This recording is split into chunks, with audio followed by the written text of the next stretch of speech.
Hi, So Pauline. welcome. And I know Linda's there, but she's she's behind the screen. Hi, Hi. Linda. Hi, Pauline. Hi there. Okay, we will get started. There may be some other people joining us. I know there are others who said they would come. Somebody from Canada was coming. And there's Nadia from California. Hi, Nadia. Welcome.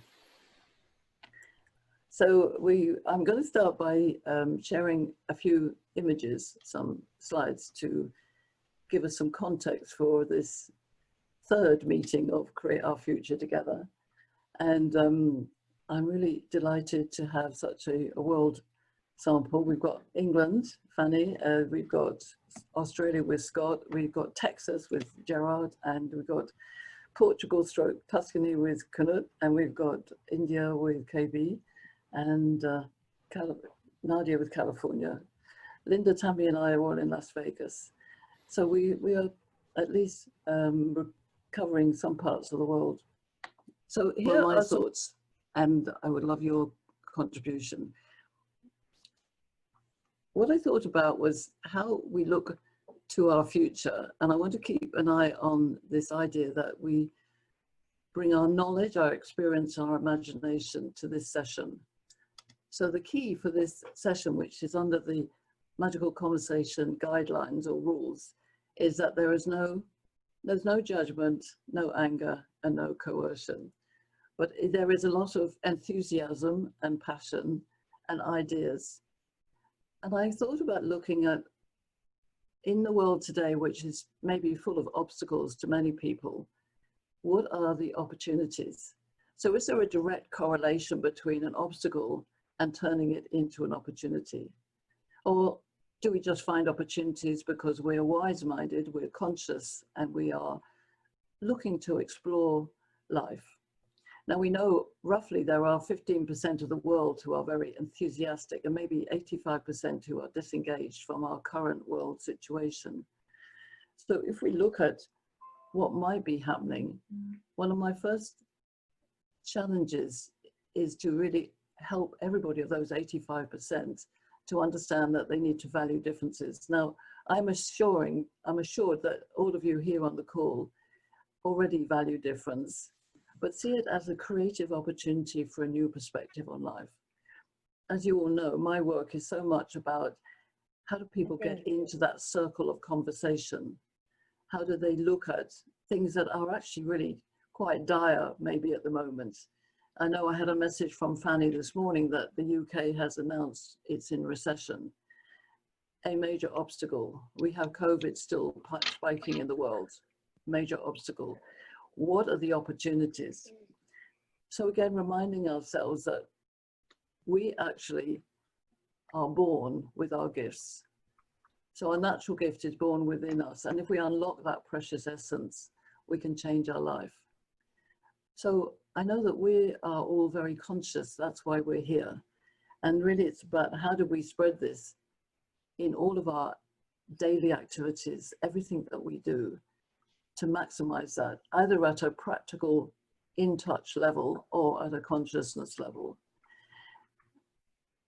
One of the things is that life can be very dark at the moment. And I love this illustration because the lighthouse is totally covered by the raging sea. And as the darkness approaches, you may find yourself hoping, perhaps even praying that someone is tending the light so that the craft won't get torn apart on the rocks. Now, this is my desire for all the world, that we realize the keeper of the light has been there the entire time. And this was a real photograph taken of the lighthouse keeper. And he disappeared inside, obviously, just before the sea raged around him. But each of us are the lighthouse that shines. So how come that we can look at obstacles and see opportunities and other people can't? What I want to develop with this series of monthly meetings is what I call a wisdom waterfall. It's how do we create wisdom and share it across the generations, across cultures, across all the arguments that are there at the moment. And I love this idea of the waterfall can never be silent, just as wisdom. When they speak, the voice of power speaks. So we each have a powerful voice, and we know that. But how do we get that mindset which breaks out of that? And one of the things I want to introduce you to is entrepreneurology. And this is partly because it's one of my passions, and it's Jim's passion as well. And it was a legacy left to us by Jim's father. And again, it brings in that idea of knowledge, experience, and imagination. I want you just to pause on that. Your knowledge is everything you ever learned.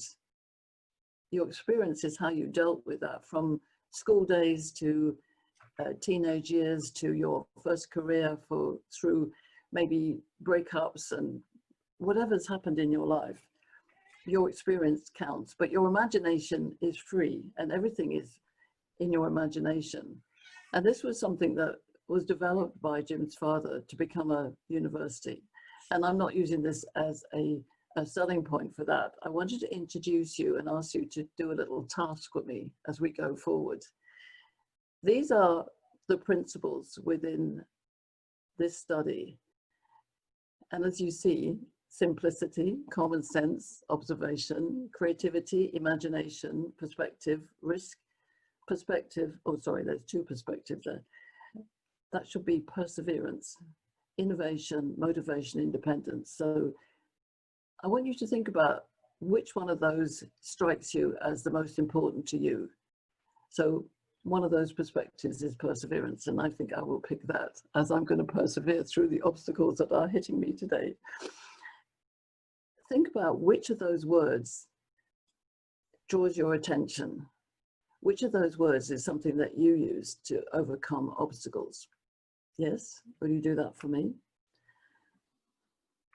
One of my passions and one of the obstacles I see in the world is why we don't work together. Now, I don't mean us because we're enlightened, but why is it in the world there is such disagreement between people about how they would work together? Whether it's diversity issues, it's an age issue, a people of color issue, it's a LGBT issue, whatever the issue is, why don't we work together? So I want us to think about what's the challenge when we see the obstacle. When we see the big boulder on the road, what's our first thought? Is it our first thought that we will go round it, over it, just stop and look at it? What is it? How can we harmonize our situation in that obstacle? COVID, the economy, dissension in business, the lack of good health in the world. Then how do we attract the right attention and conversations and groups of people around us? Because I know we are also looking for how we build new societies. How do we understand all the communities in the world and how they will spin around our solar system of humanity? And then how do we optimize it? Is it about health? Is it about money? Is it about education, about the environment? How do we actually optimize all of those things, which many of which have obstacles around them? And we're moving from a very traditional past, I believe, to something much more creative, full of love, respect, and trust. That is my passion. So this is where synergy and synergizing, synthesis, symbiotic relationships, is all about coming together. And my passion is that we understand the masculine and feminine energy in all of us and in the obstacle. So as we look at the obstacle in our life, what are the logic around it? What's the emotion around it? What's our intuition about it? And how do we share that with other people to say, no, that's too big an obstacle. Recession, too big an obstacle. Can't change education, too big an obstacle.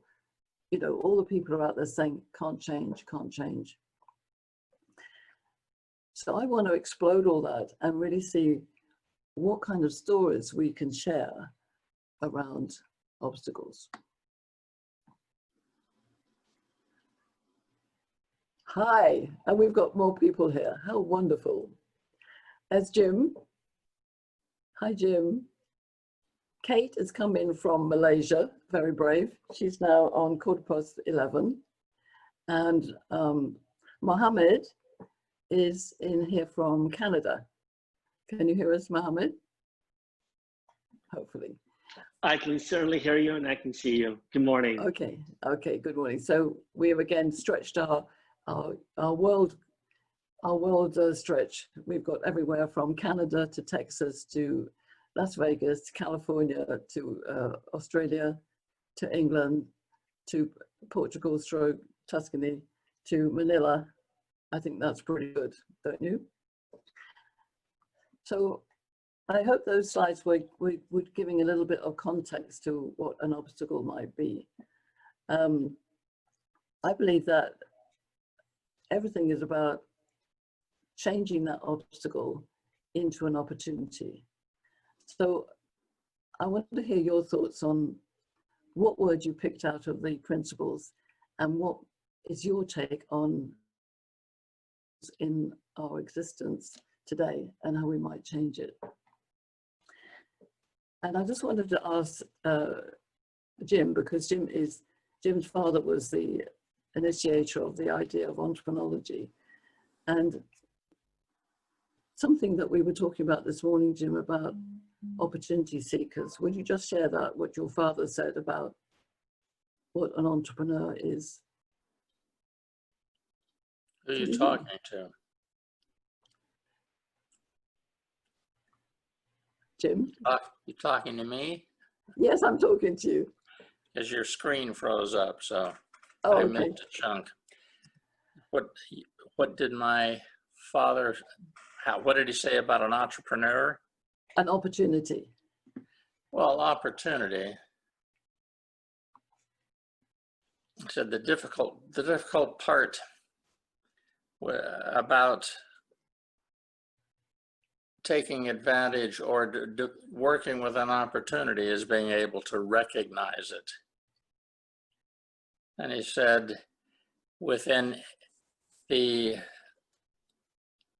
Chinese character for crisis is composed of two elements. The two elements are the things that define what a crisis means to us. The two elements are danger, and there's always danger in crisis. The other element is opportunity, and the opportunity is being able to see something that can be developed or used to help the situation over time, to eliminate, to minimize, and to eventually eliminate the crisis. And it's having the will to face the danger as you try to develop or work with the opportunity. So I mean, that was essentially his mantra as we moved forward. I worked with Dad for better part of my adult life, and he was a very creative and innovative individual. He didn't let what he knew slow him down from moving forward and doing something that was risky. So I mean, it's the principles you've laid out there are they're good ones. My favorite, oddly enough, is imagination. I've always been told my imagination is too active, but it was one of the world's premier scientists, Albert Einstein, a mathematician. He said, imagination is more important than knowledge. Knowledge will limit you, but imagination encircles the globe. And I want to be Albert's wingman on that one. I believe that with all my heart. Yes, absolutely. Thank you, Jim. That is so good. And I had the honor of meeting Jim's father before he passed at 93, and he still had an amazingly active mind about entrepreneurology. And he saw ahead that if we use our imagination, there's nothing we can do, nothing we can't do. And we've got a world that has come to a stop. So as we look to something totally different, would you like to share, Fanny, I'm going to ask you because you sent me a very crucial note this morning about an obstacle, a large obstacle in England that was announced today. Would you like to share? And I know it impacts what you do as a business. So, okay, so we've gone into recession again today, and 750,000 people have lost their jobs since COVID in the UK. I remember years ago, I lost my job, and it was back in the days where you got your wage check and you went to put it in the bank. You actually had to go and physically put it in the bank. So I did that, and I went on holiday, and I came back from a lovely holiday with 3 messages on my answer machine. And the first one was that the company I was working for has gone into administration and that I was no longer required. The second was a phone call from the bank, remember getting those, where they said to me that my wage check had bounced and the funds were not in my account. And the third phone call was also from my work, where they said, oh, and by the way, when can we have the car back? And I remember feeling like I'd been shot between the eyes, really. I mean, I don't know what it's like to be shot between the eyes, but that's the way I looked. And I thought my life, I didn't know what to do. I thought came completely out of the blue. And I just didn't know what to do next. And my father, who I wasn't particularly close to, called me and said, I've heard what's happened. And I said to him, I don't know what to do. And he said, well, I'm not going to offer you any money, but how about I come around and see what I can do to help you? And he came round to help me, and he sat down and we went through all of my finances, which I didn't look at as closely as I should have. We worked out my budget. We worked out how much money I had to last on for how long.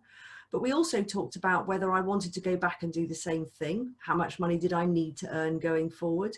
And actually, looking back on it, he turned my financial life into what was okay, but much, much better. And so my view on the obstacles that we have in our way now is that this obstacle of people losing their jobs, yes, it's going to throw people into chaos.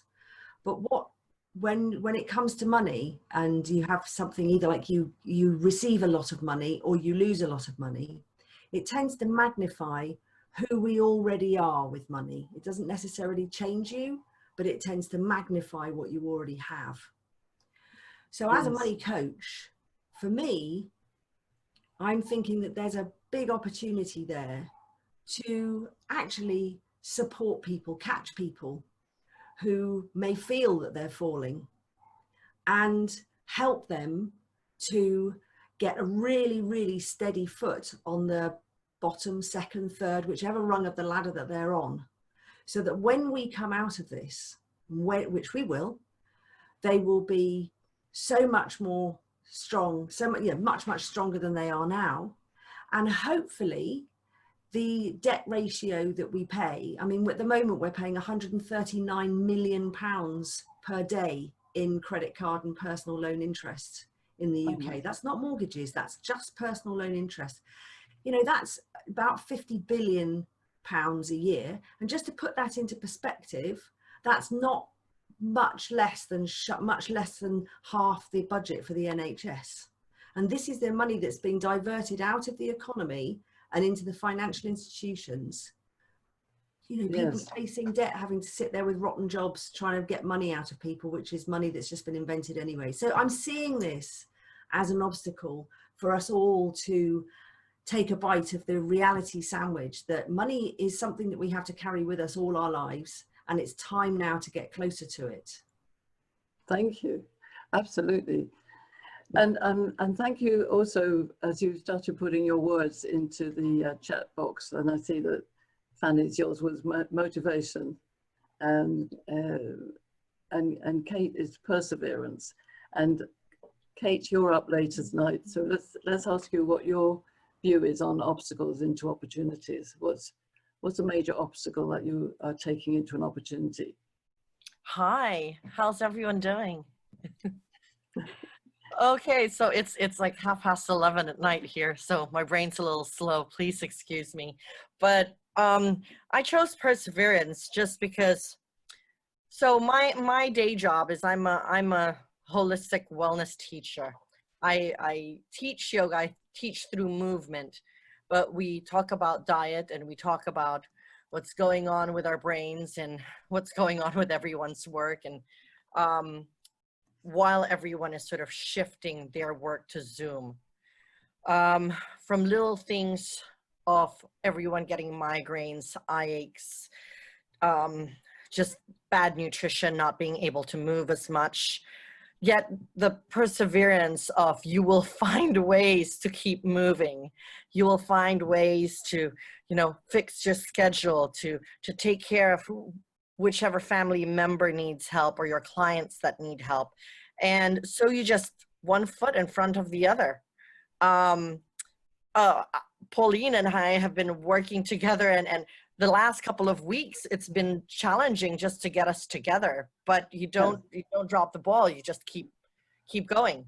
And that's why I chose perseverance. And I think there's a lot of opportunity there as we co-create this new future. Yes. When people start talking about, oh, you know, vaccines and going back to the way it was, I'm like, well, do you really want it to go back to the way it was? I know I don't. I get to see my kids a lot more. I know it's a lot more hard work. I had to turn one of the rooms. How lucky. I sound so spoiled. I had to turn one room into a classroom. I live in a country where not a lot of people have that opportunity, but yet even that takes so much effort. And Yes. it's just one layer after the other. And so we just have to persevere. And sorry, lady that went before me. Yes, Fanny. What's your name? Fanny. Fanny, hi Fanny. I love what you said, and we will get through this. Yeah.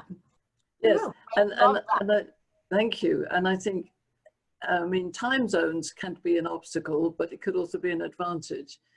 And I think that's another thing we're living with now. So I'm going to go to Scott, because Scott is another late night person. I think you're the latest night here, because you're 1 a.m. in the morning in Australia.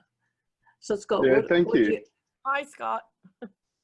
How do you How think are you, everybody? opportunities happen now?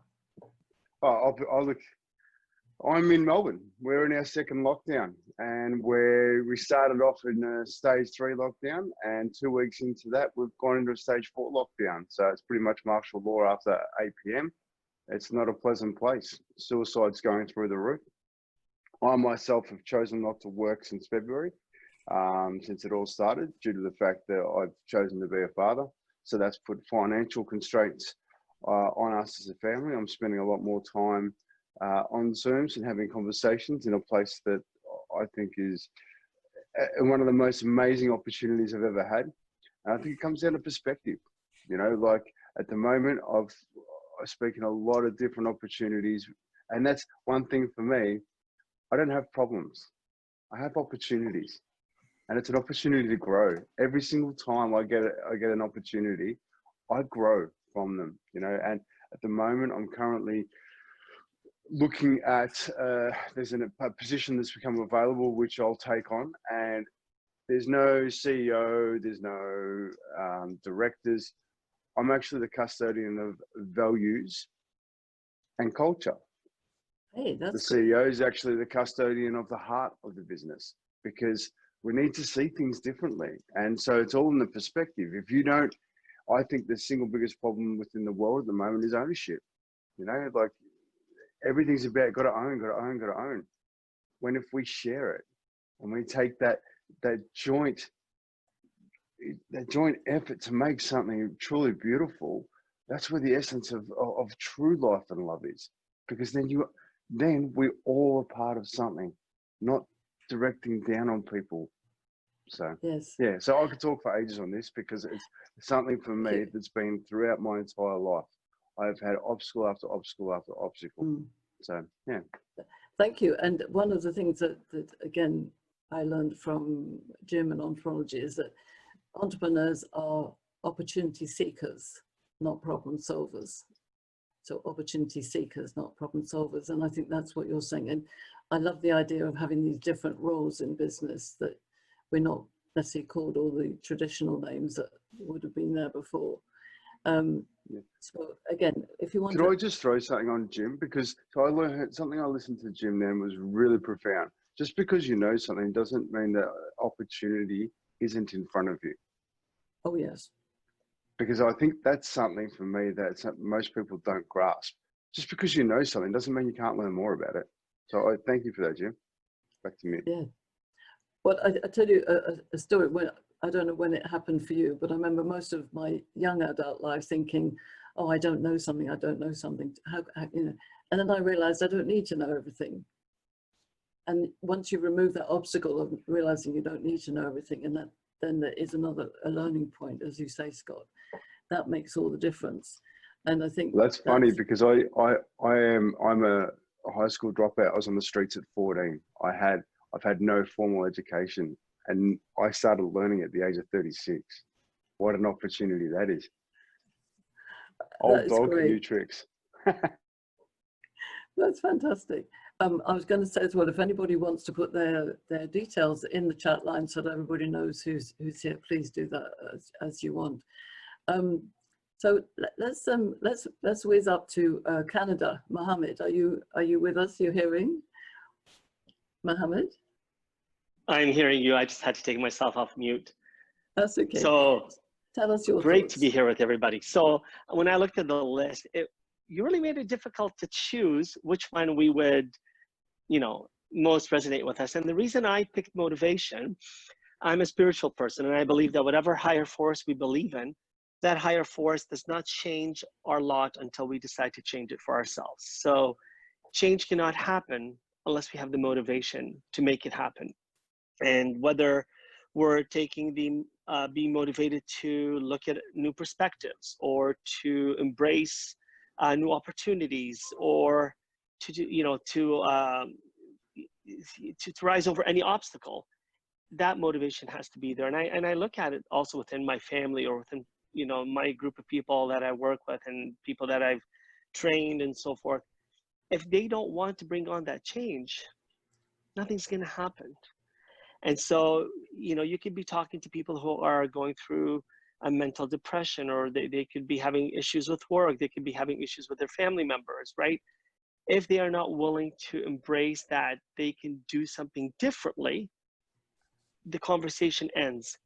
So I think motivation is kind of that. It even precedes intention, because before you do anything, you need to have the intention. But yes, kind of the seed that helps everything germinate is that motivation. And I think so whatever motivates us, whatever we find that allows us to grow, allows us to open our eyes and open our hearts and to open our minds and embrace with our souls and our existence that something could be different, could be better, it has to start with that motivation. Yes, thank you. That is beautifully put. And I'm going to ask Nadia to come in now, because Nadia is living in California, but you originate from Canada. Is that right? That's right. I'm originally from Montreal. So, and actually that's a very interesting that you mentioned this. You talk about obstacles and setting intention. So my word is creativity, but obviously within creativity, you've got to have a lot of the other stuff too, perseverance and all the other words that you wrote down. So I dream of having create a skincare line from scratch. And that was a long time ago dream. And I couldn't figure out how you do that when you're working 40 hours in a business for somebody else. And I did not know how you jump. And well, I've been setting intention for years. How do I do this without upsetting the family, without upsetting my spouse? And well, I got the answer. The government took me out of a job. Being in the USA, the government said you're no longer allowed to work in the USA. So that's from an immigration perspective, which was a big obstacle because I was the breadwinner at the time. It took me completely out of market. And that is being since 2012. So I haven't earned an income since 2012. So the people who are struggling with how to make it happen with this crisis. Believe me, creativity was my way to make it happen. I would not have done it without being able to be creative, but also being selective. I haven't gone shopping a lot. You know, forget the purse, forget the shoes, forget the nice clothes. That is out of the window, because I had a higher purpose. I wanted that to happen, and I made decisions. So basically, we decide along the way. And one of the things that I learned is that why I was frustrated where I was working was people were always yelling, like these business are always like the owner were screaming at each other. And part of my mission is to create this skincare with a place where people can talk with each other as supposed to, you know, that vertical behavior and, you know, unrealistic expectation. So Yeah. that 10 years of all this going through this, and 8 years of, yes, you learn to live without, you realize that the freedom is in you don't need it, kind of. So the more you let go, then the less it's like, oh, I didn't really need this after all. Like Fanny, when you realize you don't have a car suddenly, you probably said, well, did I really need it?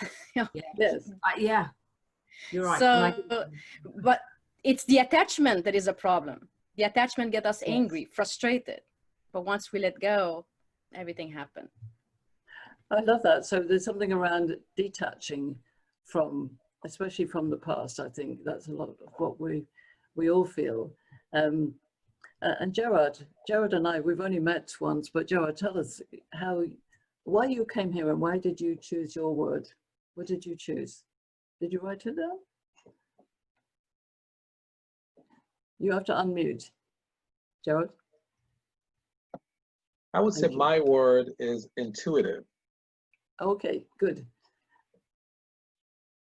So, you know, how I got here, you know, recently worked for a major restaurant company and decided after 8 years and 8 months, I needed to take a break from that industry and got more involved in LinkedIn, and that's how I kind of met Pauline. So intuitive basically is, for me, the ability to see things happening when most people cannot even see it.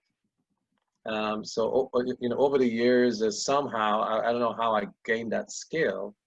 So be able to have vision, you know, like I said, vision, seeing things happen without people seeing it. So, you know, last year, I was going to take a break from the restaurant industry because there's some things happening in the restaurant industry that I didn't really care for. The industry is going through some changes. And I decided that I was going to retire from the industry in March.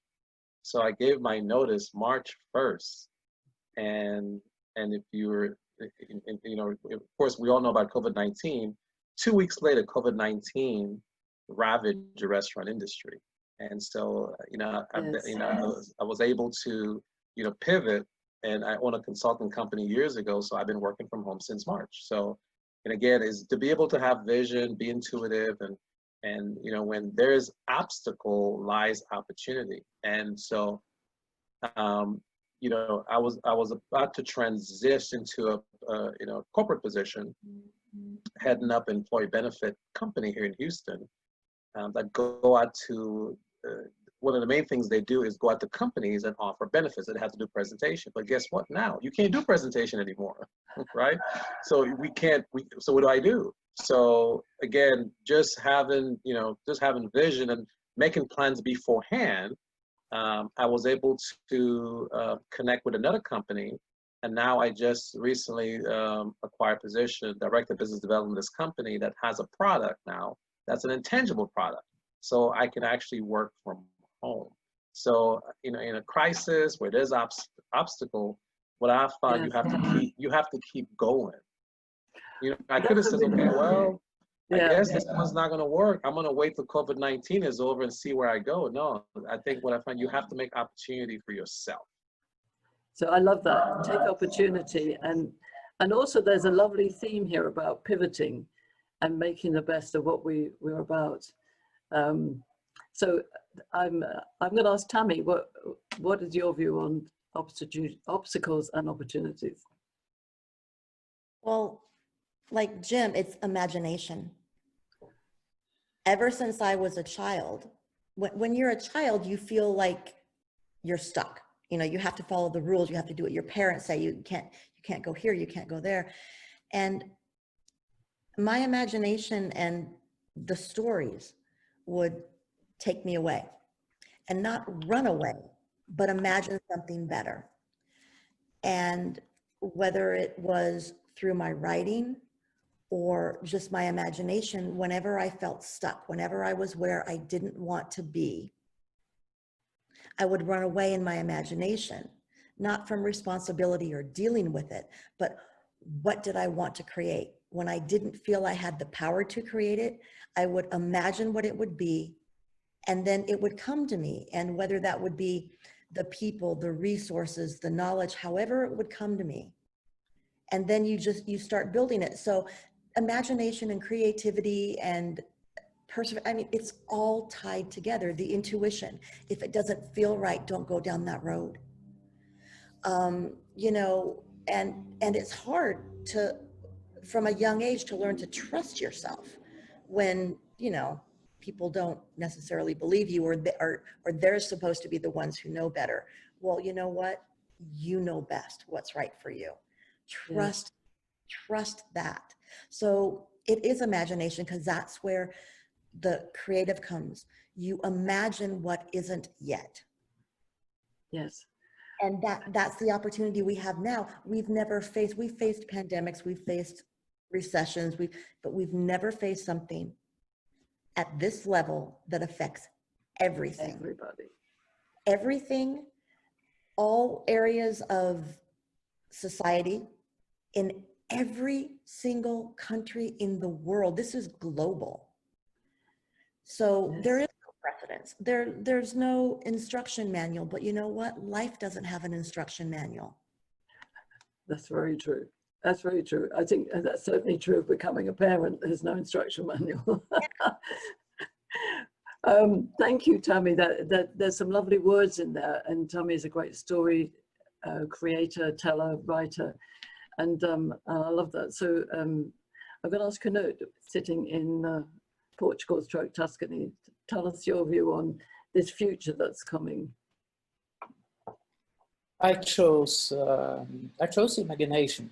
For me, imagination seems to be the solution, if we talk about the solution, but it's the portal. Imagination is the portal. Before I can imagine anything at all, I can't be creative, because then I always will be within the same box. I try to change the environment, but it's still from the old paradigm. And from my perspective, it also, you know, it was really, you know, difficult also to pick one term or one word, because for me, this is about a holistic new world. So it all comes together. And for me, imagination without risk, you know, then it's just a lot of dreams, but it's not coming into reality. And by the way, I have felt that crisis has been the headline of my life. And it has been also a reminder of Knut, go to the basic, get rid of whatsoever hinders and blocks the inside of your essence. And for me, this COVID, I have waited for this since I was 15, that we had a global awakening. So through this crisis, something is happening. It's like a cosmic disaster, and we are all affected by this evolutionary impulse. For me, this is also an evolutionary impulse. So it affects every one of us, but somehow we needed a global wake-up call in order to be aware of where we all are in this process, and then to find our own passion, our own natural gifts, as Pauline talks about, to really also to understand, as I say, that before we can be co-creators, because we are in a phase of co-creation now. But before we can do that, we have to find our own unique skills and competencies, and that is to be a creator. So when you are a liberated creator, then we go into co-creation. And when that happens again, the crisis, so to say, okay, who can I work with? Because the crisis also shows us who we can't be with any longer. And that is the challenge now, to break up from the old systems, the old patterns, ways of thinking. So for me, this is also introducing a new worldview. And okay, we can talk more about that later, but for me, this is about imagination, and imagination is somehow more, it's more feminine. So we need this feminine impulse to open up before we use our creativity, and the creativity is directed. That is the masculine. You know? It's so to see. So when we listen into the, or we perceive our intuition, as you talked about, you know, the intuition, then it comes up with a new image, and we start, okay, what can I do with this? Who can I work with? You know. But I think this, why is this crisis? Why do I go for this dark night of the soul? For me, this is a dark night of the soul. Some of us, we have been experiencing this all our life. So we feel that this is the time. I feel this is my time. And that's why I talk about a totally new system. Thinking is societal innovation. This is not just about personal development and, you know, solving all of our personal problems. Not at all. That is a part of the challenge and the crisis we are living in today. We need to understand that this is a collective global awakening. And when we do so, then we will start to collaborate on a higher level of consciousness. That's why I also say that, okay, or our vision in GRS is the united global nation of future citizens. That is a world without boundaries, where we work together, as many of you now have described. Thank you. And just to explain to everybody who doesn't know, GRS is the Global Renaissance Society. So it's establishing principles, it's taking a look at all the obstacles. I want to ask KB. KB is in India, and KB arrived into the last Create Our Future Together, didn't you, KB? And he'd never been on a Zoom conference before, so I was absolutely delighted. And since then, we've become very good friends. And he's not only healed our dog, Honey, he's working with all of us. So thank you. What's your view, KB, on the opportunity today? KB, you're on mute. Hang on. Yes. Okay. Can you hear me? Yes, yes, we can hear you. Yes. On my views, obstacles and the energy and the opportunities, they are each together. They work similarly, because in my personal experience, what I find, my life was full of obstacles. In other words, I would like to say, I invited the obstacles in my life. My life was going smooth, and I invited the obstacles.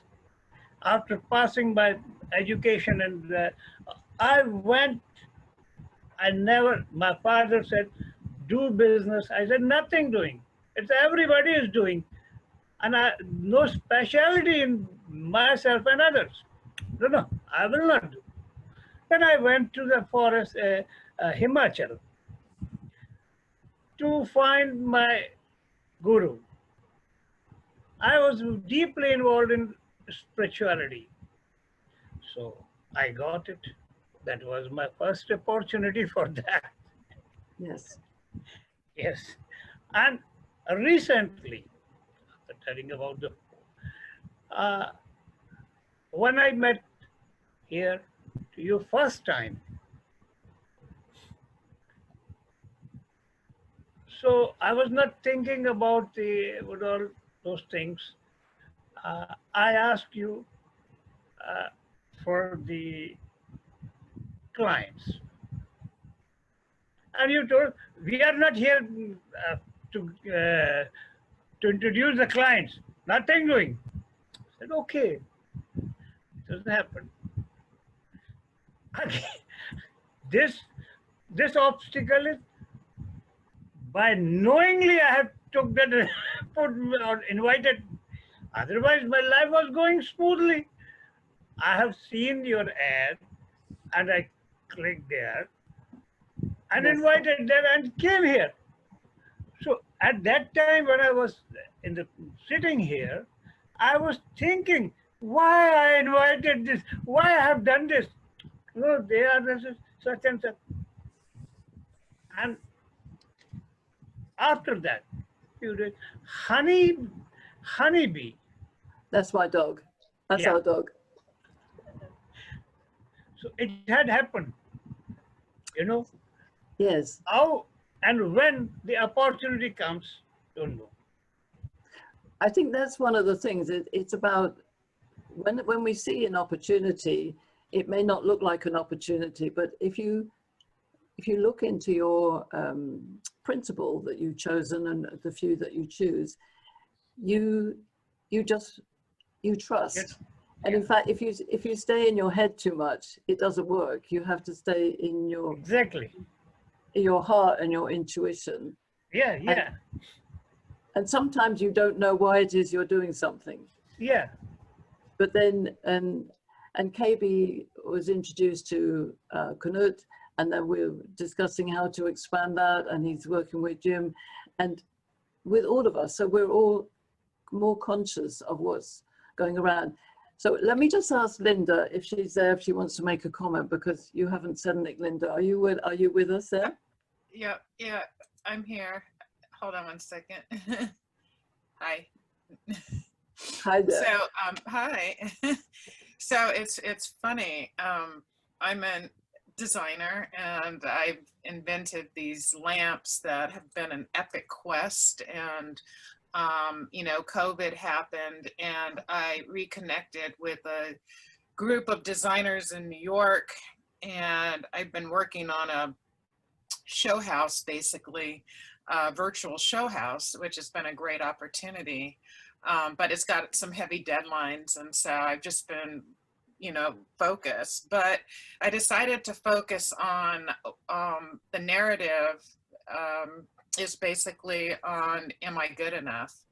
Because so much in my life I have, and especially with being a minority, we've always had to reach higher to be as good as, and so that's been kind of my narrative. And so I've created a space for myself, this virtual space that has imperfections in it, so that I have released myself to be perfect in an imperfect world. And so I've chosen simplicity as the word, because I feel that if we're not quiet in our mind first, then we can't really think about the next step. And so sometimes I know personally I've made things hard for myself, because, you know, you kind of overthink it and you get caught up in other people's thought processes as well. So, you know, this design study that I'm working on is creating a healing space for me and this imaginary person to create a world that doesn't have to be perfect, because I think we're judged so much, and we judge ourselves so much on other people's decision making. And so anyway. I love that, being not having to be perfect in imperfect work. Yes, I think that's great. I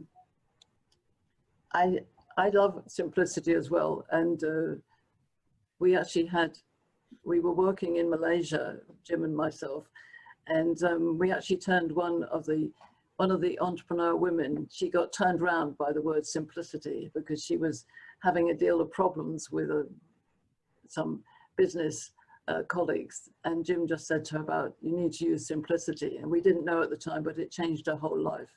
So you never know. That's the other thing about opportunities, not only opportunities for ourselves, but when do we connect into something, or we see a a poster, or we just, you know, I always wonder why, you know, when I open up my telephone sometimes onto LinkedIn, it's just exactly the article I need to read. And I go, Right. you know, I could have missed that.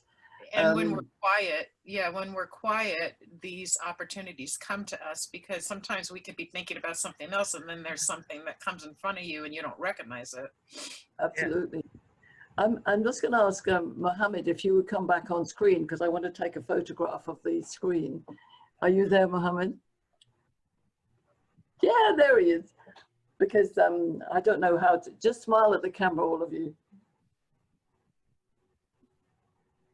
I can't work out how to do it on the computer, but if anybody else wants to press and take a photograph, I would love that, and send it to me. I want to thank you all for the words that you did, and I'm going to send you all the recording, because I think I want to listen again to a lot of the words. And I think apart from the principles that we all chose, and of course we could choose several, and one of the things is there's actually a document that we use in our university, which is about the principles, but it's a living document. So we would be delighted to send it to you all, and we would love your viewpoint. What does simplicity mean to you? What does imagination mean to you? This is not just our writing. It's not just what we say. It's what you say as well. And we want to develop that as a living document for education. And in the global renaissance, whichever way we say it, society that Knut is developing, can you put your website link on the chat box, Knut? And I do encourage you to have a look at that. It's beautifully written and it's in action now. We would want to develop changes in the major obstacles. So I would say that some of the major obstacles in our world are the health systems that we have, the education system we have, some of the controls we have in our world, is how do we start shifting those, around, is about developing, all of us are good at taking on opportunities. How do we help the people who only see the boulder in the road? Who are the people who go, no, that's a big boulder. I'm just going to sit here and wait for somebody else to remove that boulder before I can go down the road. And it's about how do we want to take this forward? I put down perseverance because, as Jim knows, I think, as well as those who know me, I keep on doing what I do. And I'm determined to gather this together once a month. I don't know how to manage it if it gets bigger and bigger, but I think what we had today was very beautiful in terms of value. I really appreciate everybody who's come in from a long way away as well. And as we come to the last few minutes, I was wondering if there was one very quick piece of wisdom you might like to share for this wisdom waterfall. Shall we see if we can do that? Scott, I'm going to ask you, what's your one piece of wisdom? I think the world as we know it, COVID it's what we're living, you know, and right now what we're doing is we're sharing each other's experiences so that we can all grow, so we can all, everybody's taking away something from this. And quite often I sit there and explain it like this. This is a pen. We all agree it's a pen, but there's no way known we can all think about this pen the same way. We've all had different experiences with it. We've all written different letters. It's all linked in different ways. How do we improve the pen? We share our experiences so that we can find each other way to make the pen better, because we can improve it.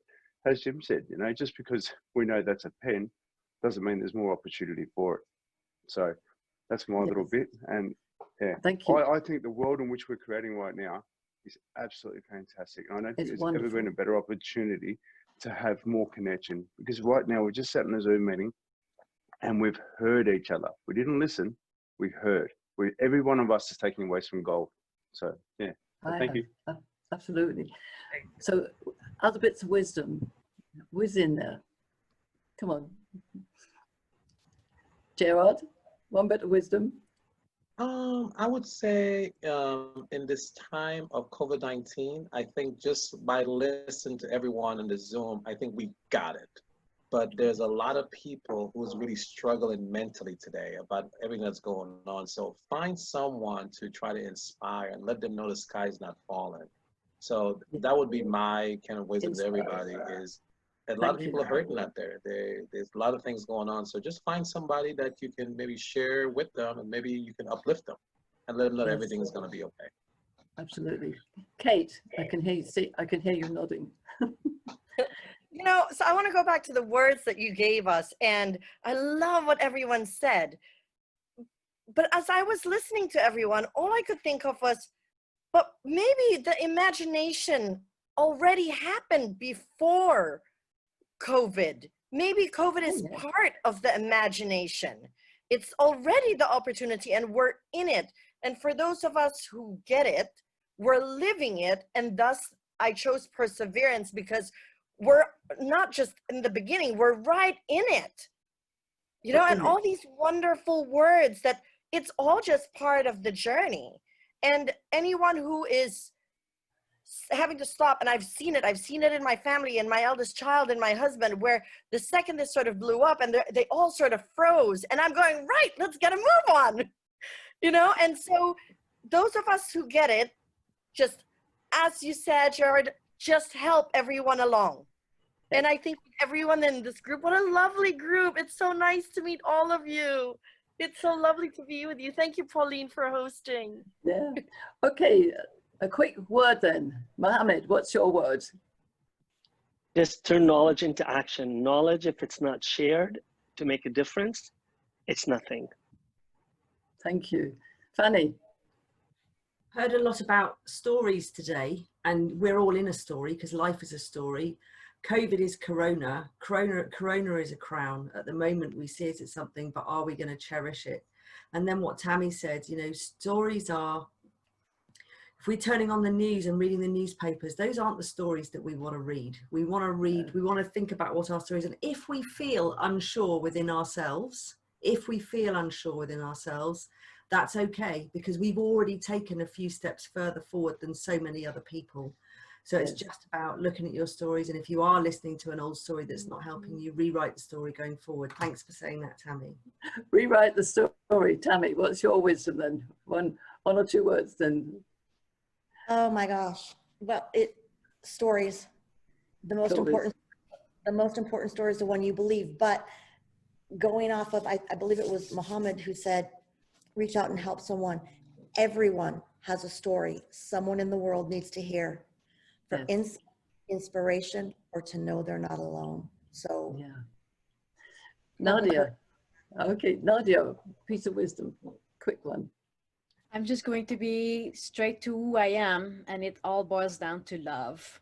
I mean, self-love first, and then give from the overflow outwards. That's what sustained me for that long. Fantastic. Knut, what's your wisdom word? Let's join forces. Join forces. Yes. KB, a wisdom word, one word. Living for the others. Thank you. That's beautiful. Thank you. And Linda. Well, it's kind of it's called really, it's not that serious, because I think that when we lighten up a little bit, then we can enjoy a little bit more of the opportunities that life has to offer. And I think it's so deep and horrifically, you know, sad what's going on. But if we kind of lighten our spirits up a little bit and help others, I agree. Absolutely. And so, Jim, maybe a piece of music for us. Wisdom in the music. When I was in the 10th grade in a geometry class, hated geometry, never understood it.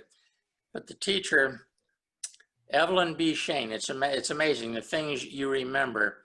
Evelyn B. Shane said, "We have 2 ears and 1 mouth. 'Tis better to sit and be thought a fool than to open your mouth and remove all doubt." I'll leave you with that. Thank you, thank you, thank you. I think this has been, for me, my wisdom, and is having you all here. Everybody has shared, haven't they? Yes. I think the idea of wisdom waterfall is where we have magical conversations, because in magical conversations, we listen, we contribute, we leave our ego outside the door. So that's my piece of wisdom, is to really understand that the magic is within us, and that as long as we flow, we understand the dance of life, the tuning in. But we do need to take action now. So I would like to honor all of you and all of your stories. And really, I'd love you to, as I say, share more about what's going on. When I send the recording back, come back with your thoughts on the principles. I will give you the principles document.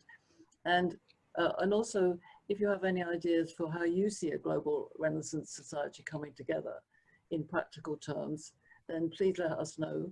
We're talking regularly about that, and also looking at how the university and the entrepreneurology becomes a part of the education in the global Renaissance society. So if you want to know any more about that, come and talk to us separately. And I will aim to have another meeting always in a month's time on a Wednesday. And I would dedicate it to being at 8 a.m. in the morning to help those in Manila to join in. And Scott, is that okay, Scott? Scott is very devoted to this cause and to me, and I'm very grateful to Scott for coming in at 1 o'clock in the morning. It's now 2 o'clock in the morning, yes? So thank you all for being here. If there's nothing else to say, then I would just say farewell, have a magical day, and I will send you the recording and listen to your thoughts as you come back on them. Thank you. Thank you, Pauline. Bye. Salamat. Arrivederci. Thank you, everybody. Thank you. Thank you. Bye. Arrivederci.